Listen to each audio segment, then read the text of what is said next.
You will meet this guy. He is over 30 years old, mabait, tapat, very good with people. He is goal-oriented and educated. He is very good-looking and well-built. Wika ng manghuhula kay Katarina. At tila nagkatotoo naman ang sinabi nito. Sapagkat kinabukasan din ay nakilala niyang isang lalaking mukhang perpekto sa deskripsyong iyon, si Steven. Ang nakakapagtaka ay tila ang pinsan niyang si Elle ang nagustuhan nito. At sa kasamaang palad pa, ang driver nitong si Cairo ang inakala nitong magugustuhan niya. Inis na inis pa naman siya kay Cairo dahil bilib na bilib ito sa sarili. At hindi niya maintindihan kung bakit kahit napakayabang nito ay ito pa ang nagustuhan ng pinsan niya. Naisip tuloy nila na yaman din lamang na baligtad ang sitwasyon ay gawa na lamang nila iyon ng paraan. Gagayumahin niya si Steven, gagayumahin naman ito si Cairo. Kaya lang nagkapalit ang mga gayuma. Ang nainom ni Steven ay ang gayuma ni Elle at ang nainom ni Cairo ay ang gayuma niya. Okay ka rin naman no, Cairo. Wala kang ka-ere-ere sa katawan. Believe ako sa'yo. Sabi kay Cairo Enrique Gabriel Cialcia Jr. ni Michael. Kaibigan niya ito noong kolehiyo. Nakagawian na nitong tawagin siyang Cairo. Namumungay na ang mga mata nito sa dami ng nainom. Lasing ka lang pare. Tatawa-tawang sabi niya sabay tapik sa balikat nito. Nagiinuman silang dalawa at nasa bahay siya nito. Nagkita sila kanina sa mall at niyaya siya nitong uminom upang maipakilala raw sa kanya kung sino ang maswerteng nakabingwit dito. 3 taon na pala itong may asawa. Arkitek ito sa isang malaking kumpanya habang siya naman ay malapit ng maging presidente ng AGC Builders. Kasalukuyan siyang head ng architecture department. Next month ay magre-retiro ng ama niya bilang presidente ng kumpanya at siya ang papalit. Hindi, madulas nang din ang sabi nito. Kung iba-iba ka lang, malamang hindi mo na ako pansinin. Sino ba namang mag-aakala na sobrang big time Iinom ng local beer dito sa bahay ko. Tumawa pa ito sabay tungganang beer. Nagpatuloy ito. Si Paldo, naalala mo yung lokong yun? Walang yan, nakita ko nung isang beses Diretso ang tingin kahit nakita na ko. Akala ko mo kung sinong big time ang loko. Kung hindi ko pa alam nun, panay kopya lang sa akin yun. Maluha-luha kapag nire-reject ni Engineer Mercado yung blueprint niya. Uhugin yun. Ang tinutukoy niya ay isa sa naging kaklase nila nung kolehiyo at ang engineer na naging professor din nila noon. Natawa naman siya. Baka nga big time na. Sabi niya habang umunguya ng maling pulutan nila. Big time ho, Smith nito. Big time ba yun? Iulang niya. Lancer na box type ang kotse. Mas big time ako sa kanya. Pero kung makaasta, akala mo kung sino. Ikaw ang big time pero tingnan mo naman. Nakakainom ka pa rin ng pilsen tulad ng dati. Tagal nating hindi nagkita pare. Walang ya. Kala ko nagpunta ka na sa state Nangingiti na lamang siya. Hindi pa rin ito nagbabago. Tulad noon ay kalug pa rin ito at kwelang magkwento. Totoong hindi sila nagpangita sa loob ng mahabang panahon dahil nagang abala siya sa trabaho. Istrikto ang ama niya and he wanted to prove na kaya na itong pantayan. Mula noong bata pa siya ay wala nang ginawa ang ama niya kundi ang ipinpoint ang bawat pagkakamali niya. Nais kasi nitong maging perfecta siya. His dad wanted a perfect son and he couldn't be as perfect. Ngunit sinusubukan niyang lahat sa abot ng kanyang makakaya. Hindi kasi siya sinilang na tulad nitong masyadong seryoso sa buhay. Nagmana siya sa kanyang ina na matagal nang nakipaghiwalay sa ama niya. Nasa state ito sa kasalukuyan. Ano naman ang gagawin ko sa state pare? Natatawang tanong niya. Di ba nandun ang mama mo? Anito. Ngumiti siya.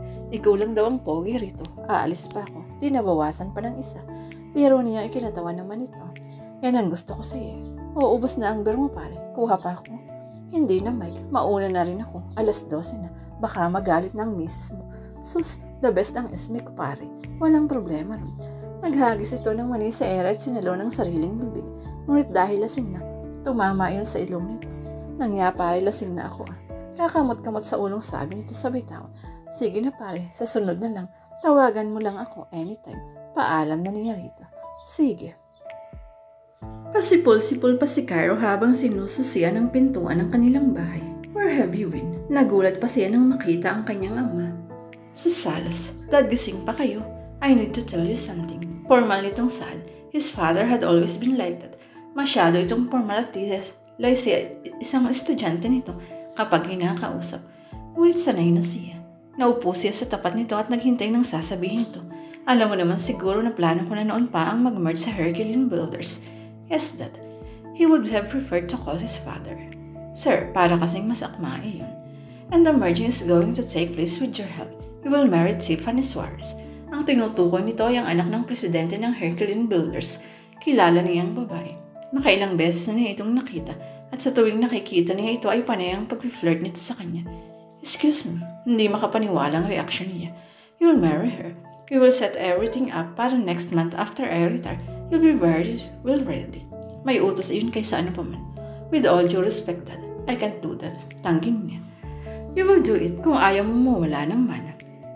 Ang lahat ng iniipon niyang hinanakit dito ay sumabog na. How could you do this to me, Dad? I will not marry her, for God's sake. You don't have any choice. I do, and I'm going with the other option, and that is to not obey you for the first time. And what are you going to do? Run away hanggang maaga. Sinasabi ko na sa iyo, Cairo. Wala kang ibang mapupuntahan. I will use all my connections para wala kang ibang mapasukan. Thank you so much, Dad. You have been a really good father, you know. I thank the heavens for you. Sarkastiko niyang sabi. Nag-iinit na ang sulok ng mga mata niya. Many times before, he cried sa kalupitan nito. Matagal na panahon na yun. He had not cried for a long time. Ngunit ng mga sandaling yun ay sobrang sama ng loob niya. Watch your mark, Cairo. Tumaas na rin ang tinig nito. I have been doing that for the past 30 years, Dad. And I'm so sorry that I can't do that anymore. Have you ever asked me what I wanted? Do you even know what I like doing? No, you don't. You have never been a good father to me. Do you know that? I guess it's not important to you. The only thing that's important is the blasted company. Nagpakawala ito ng suntok sa kanyang mukha. Sa puwang pang nasuntok nito at walang lingon-likod siyang umalis ni hindi niya dinala sa kanyang pag-alis ang kotse o ni isang damit niya. He will prove him something. Naglakad siya palabas ng eksklusibong subdivisyong iyon.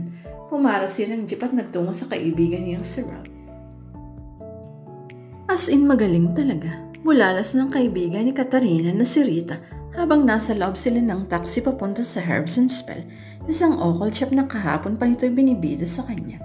Hindi na siya nagtaka kung bakit gano'n na lamang ang pananabik nito. Noon pa mang nasa kolehiyo na sila, ay mahilig na ito sa kung ano-anong new age things. Siya naman ay kasakasama nito parati dahil nag-enjoy siya sa pagpapahula. Minsan kasi nagkakatotoo rin yun. Magkano ang bayad, tanong niya. That's the best part. Ikaw ang bahalang mag-abot. Nagulat nga ako eh. Pero kapag wala sa mood yung may-ari na magbasa ng cards, hindi ka niya mahuhulaan. Pero magaling talaga siya. Tinuruan niya ako ng spell para makapagtrabaho na ako. Ilang buwan na rin akong bakante, diba? And guess what? She asked as if urging to ask what she did. What? Pagbibigay niya. Bukas na ang interview ko.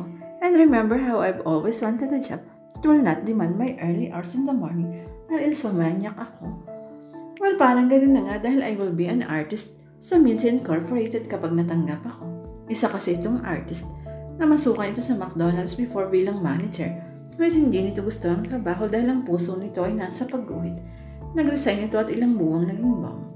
Oo na. Natatawang saway ni Rito. Parang medyo naniniwala na si Rito.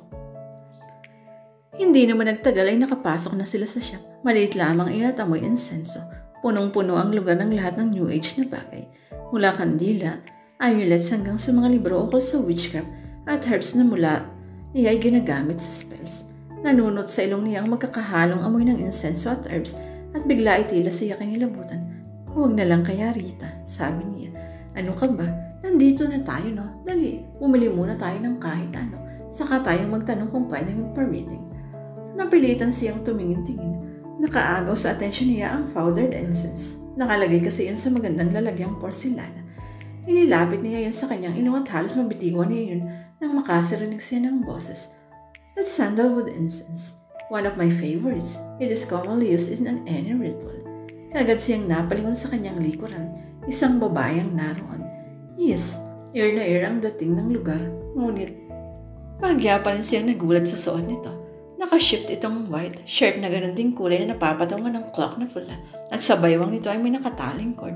Ang buhok nito ay nakaladlad lamang na abot hanggang bewang. Bukod sa lahat ng iyon, mayroon din itong kung ilang amulet na nakapalawit bilang kwintas. Ritual? Pag-uulit niya. Yes, any magical ritual. But of course, kung special na ritual ang gagawin mo, you need to be more specific. Paliwanag nito. Napalunok siya. Salamat. Today is Friday, a very special day to Venus, beauty, sex, and love. I can read you the tarot cards if you want. Bago pa man siya makasagot ay nakalapit na sa kanila si Rita. Hi, Miss Pearl. Yes, gusto niya ng reading. Singit niya sa usapan. By the way, what you told me the other day, Why, it happened to me yesterday. Pagbibida pa nito. Good for you. How is the meditation going along? Sabi pa ng tinawag nitong Miss Pearl. Very well. As a matter of fact, may interview na ako tomorrow. By the way, my friend here is Katarina. This is Miss Pearl. She owns this play. Kinamaya naman niya ang babae. Inanyayahan siya nito sa isang partition sa shop na iyon.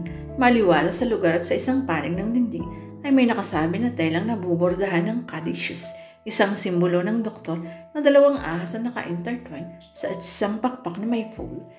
You are right-handed, right? Ani Miss Pearl? Yes, aniya kahit bagyang nagtaka. Tumangos ito. Mula sa isang estante ay naglabas ito ng crystal bowl at isang porselanang tasa na may lamang asin. Sinalili nito ng tubig ang crystal bowl mula sa isang decanter. Nagsindi pa ito ng insenso, pagkatapos ay nilagyan ng rose petals ang tubig. Inilapag nito yun sa mesa sa gitna. Mababa ang mesa at ang upuan ay malalaking unan lamang. Please sit down. Ani ito habang sinisinda ng isang kandila. Nawiwerduhan na siya rito but she oblides. Anyway, huhulaan lamang na ang siya nito at hindi gagawing sacrificial na or something. May isang jewelry box itong binuksan. Mula roon ay inilabas nito ang isang kung anong babalutan ng violet na tela. Natagpuan niyang tarot card pala ang laman niyon. Iniabot nito yun sa kanya. Balasahin mo, anito. Ilang ulit, tanong niya. Sanay na siyang magpahula at minsan ay may bilang pa yun. Just once. Tumalinawan siya matapos ay ibinalik dito ang cards. Pakikat ng 3 beses. Muling utos nito. Tumaliman siya. Pinag-isa nito ang nakat na baraha. Give me your left hand, anito. Inilahan niya ang kaliwang palad at ipinatong nito roon ang tarot card. Please spread it down. Ginawa naman niya. Close your eyes and select 5 cards with your left hand. Pagkatapos ay pinagmulat na siya nito ng mga mata. Your first card is the Eight of Cups. May hinahanap ka pa sa buhay mo. Lahat naman tayo, diba? Aniya. Ngumiti ito. Maybe, but you feel something's missing. Parang may blankong space sa buhay mo. May nangyari sa buhay mo na nag-iwan ng malaking puwang sa'yo. And you desire to fill up the space dahil unti-unti mo nang natatanggap ang lahat. You're confident and very strong. And that's very good. Pumilib na kaagad siya dahil totoo ang sinabi nito. 3 years ago, she was very much broken-hearted. When her then boyfriend Daffy left her for another woman, bigla na lamang itong sinabi na magpapakasal na ito. Ganun lang. It took a while bago siya tumigil sa pag-iyak.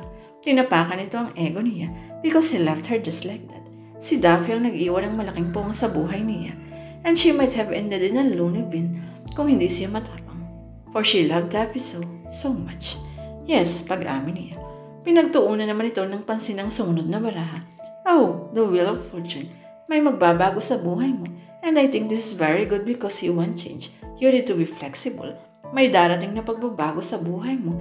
And it's going to be big. And tiningnan ito ang ikatlong baraha. Napangiti ito. What? Excited na yung tanong. The Page of Wands. Ang magdadala ng pagbabago sa iyo ay isang taong malapit sa iyo. The person younger than you. Nalukot ang mukha niya ron. Wala siyang kilalang mas bata sa kanya na maaaring makapagbigay sa kanya ng pagbabago. Ang natatanging taong mas bata sa kanya na malapit sa kanya ay si Elle, ang pinsan niya, at duda kaagad siyang may pagbabago itong maihahatid sa kanya.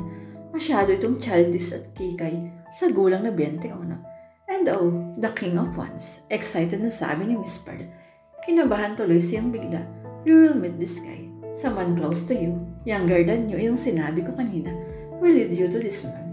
He is over 30 years old. Mabait, tapat, very good on people. Magaling siyang makisama. He is a goal-oriented and educated. Sumikdo naman ang dibdib niya. Really? Guwapo naman po ba? Very good looking and well-built. Pagpapatuloy nito. Bigla ay parang nais na niyang umuwi at kausapin ang kanyang pinsan. Baka sa kapwa-party nito ay may makilala itong ganun ang description. Abay, huwag nang patagalin ng lahat. Ipakilala na kagad sa akin. Tunog perfect ang lalaki. And your last card is the Ten of Cups. This is a very good card. This means harmonious relationship and contentment. Good luck, Katarina. Pagtatapos nito. That's it? Tanong niya. Yes. Can you tell me more about this guy? I mean, ang gusto ko sa lalaki ay yung malinis tingnan. Yung clean-shaven and fair complexion, yung may pang-boy next door. Ganun ba ang itsura niya? Natawa ito. He is good looking. That's all I can say. She sighed. Anyway, thanks Miss Pearl. How much? I don't charge anything. Go now at pakibalitaan ako kung may mangyayari. Thanks a lot. Really, you're good. Iyon lamang at lumabas na siya. Excited naman naghihintay sa kanya si Rita sa labas. Binayaran ito ang incense yung kinihan niya kanina. Lumabas na rin sila matapos niyang magpasalamat muli kay Miss Pearl.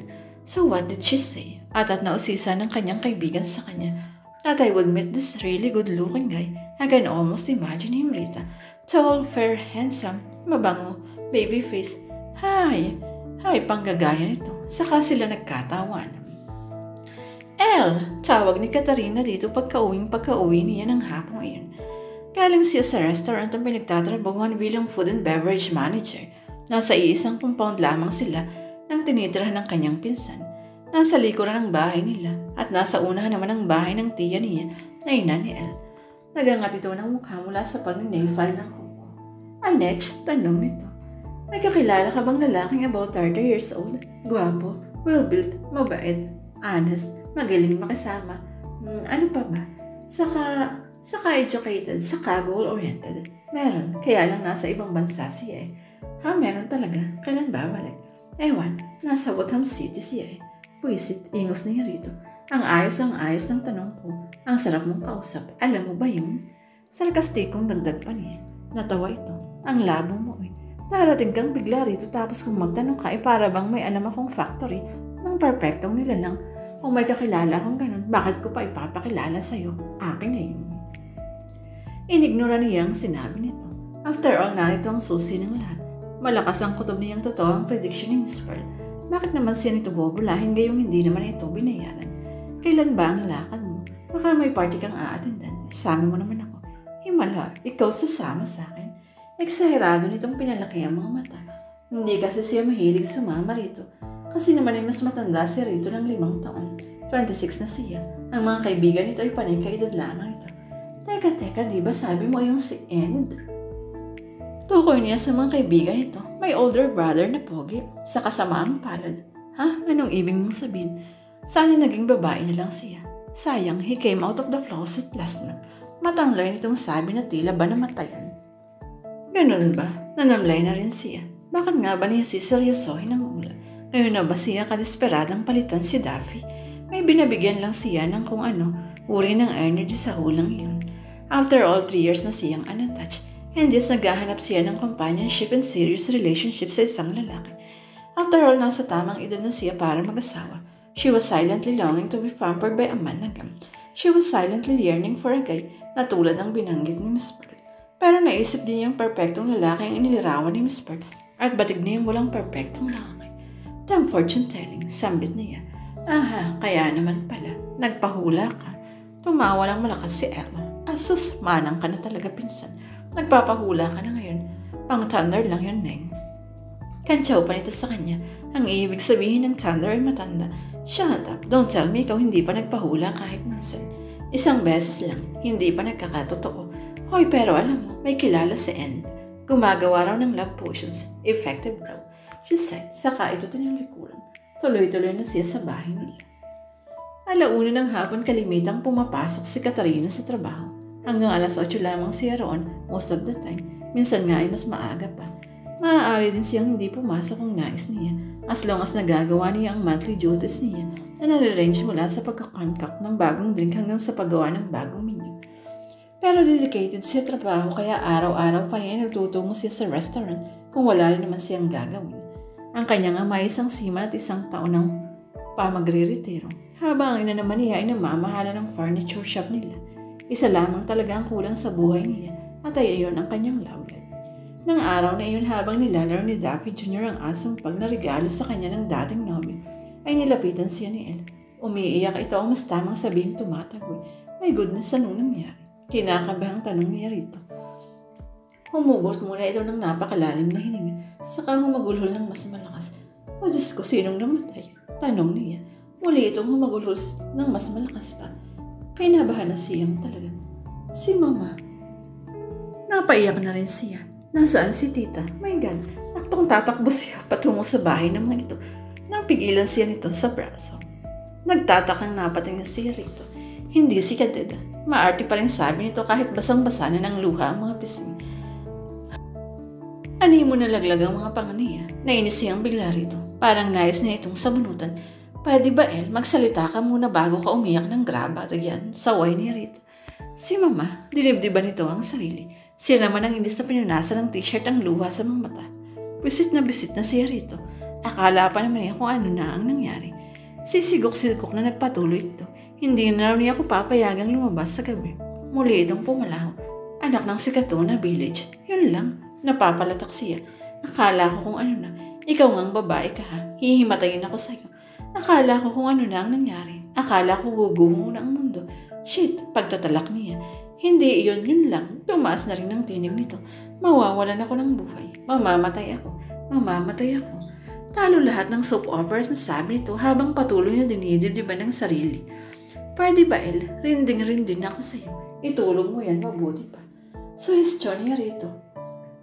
Muli niyang inihagis ang bolang nasa bibig ni Daffy. Pitch boy, baling din sa alaga niyang aso. Sumalampak si El sa damuhan. Malawak ang likod bahay nila at may swing doon at hardin. Ang lakas ng tawa niyang bigla itong napatay ang muli. Basa ang puwitan. Shit, sambit nito. Nagwiwirian si Daffy Jr. kanina. Imporma niya. Oh God, that dog is so kainis. Maarting sabi nito. Sa dami naman kasing swing dito dyan ka pa sa lupa ang upo. Mabuti na lang sa tabi nagpupupo si Daffy Jr. Natawanan naman siya. Bakit hindi mo sinabi sa akin? Angil nito sa kanya. Dahil naman sa kumpando to pinagtutulungan niyo akong lahat. Sa bunutan na kaya kita. Nagsisimula na siyang mainis sa ka-OA-han nito. Pinagtutulungan ako. Gate nito. Magkahanap ka ng kausap mo. Iyon lamang at muli na siyang bumaling sa kanyang aso. Calm down. Hindi maganda para isang tulad mo. Ang isang psychotic na tulad niya. Itinuro pa niya ang kanyang pinsan sa pamamagitan ng hinlalaki. Arch, narinig niya ang ungol ni El. Ngunit hindi na niya ito pinansin. Maarte itong talagang ngunit mabait naman. Magagalit lamang saglit ngunit maya-maya nasa kanila na naman. Batang isip ito. Medyo batang isip din siya ngunit mas malala ito. Catarina Rhea Mendoza. Tawag ito sa kanyang buong pangalan. Yes, Elbelirita Patricia Olivia Mendoza. Balik niya rito. Help! Umargo ang kainay niya. You need my help. My help? Eksahirado niyang pinalaki ang mga mata niya. Hindi pwede. Kasi pinagtutulungan ka namin dito Panginis niya rito. Please naman, Catarina. Please. Yoko nga, baka mamaya ako pa ang kagalitan ni tita. Alam mo naman ang mama mo. Pag nagalit parang machine gun ang bibig. Hindi naman yun makakahalata Pangumbinsin niya rito. Hay nako, El, ayoko, okay. Dapat lang naman talaga natigilan mo na yung paglabas-labas mo Maghanap ka ng trabaho. 1 taong ka ng panigala Sermon pa niya rito. 1 taon itong graduate, ngunit ayaw maghanap ng trabaho. Marahil na puno na rin ang ina nito. Ngayong gabi lang, Catarina, may party kila Joan. I can't miss it. And why not? Nandun ang lahat ng college buddies ko for sure. And it's going to be really big dahil birthday ni John, Joan's brother. Sino ba yung Joan na yun? Curious na yung tanong. Si Joan Ferrer. Shit. The Ferrers of Magnet Incorporated, Catarina. As in Magnet Incorporated? Tukoy niya sa malaking kumpanya ng rubber products? Yes. And why didn't you tell me na kilala mo pala yung mga Ferrer na yun? Kastigo ni Rito. Bigla ay naalala niyang sinabi ni Miss Pearl. Baka doon na makikilala ni El. Ang ipakikilala nito sa kanya na perfect man niya. Isasama mo ako. Nanlaki ang mga matang tanong niya. Nakalapat pa ang palad sa dibdib. Of course not. Kaagad na umasib ang ngiti niya. Kasi naman mga friends ko ang kasama ko. Out of place ka kapag sumama ka. Katwiran ito. Paano kita matutulungan? Nakaismid niya ang tanong dito. Ganito, sasabihin ko kay mama na pupuntahan kita sa resto mo. Dahil mag-o-overtime ka naman. Daraanan kita sa resto by 12. Then sabay na tayong uuwi. Ngiting-ngiting sabi nito. Di na uwi. Hanggang alas 11 lamang kasi ang bukas ng restaurant na pinapasukan niya. Ano ang nais nito? Maghintay si Rion. Hindi naman kaya siya tubuan ng uraro sa mata. Sige na. Kainis naman to. Minsan lang. Ngayon lang talaga, promise. You'll get all the fun. And what do I get? Nothing. At kapag minalas pa, baka mabuko pa tayo ng mama mo. Ano naman ang idadalhan mo sa mama mo? Bakit ka pupunta sa restaurant? Madali na yun. Sasabihin ko nagpapasama ka. Kasi nga natatakot kang umuwi ng gabing-gabi. Sige na please. Pinapungay pa nito ang mga mata. Ayoko. Baka mamaya kung anong mangyari sa'yo. Maghahanap ako ng irereto ko sa'yo sa party. agaw nito. At anong akala mo sa akin, sikmat niya? Matanong nga kita, ako ba pinsan mo o ano? Hindi iyon ang point eh. Wala kang tiwala sa akin, no? Nagahamong tanong nito. Hindi sa ganun. Okay, fine. Hindi mo na lang kasi sinabi ka na wala kang tiwala. Hindi na sana humaba ang usapan.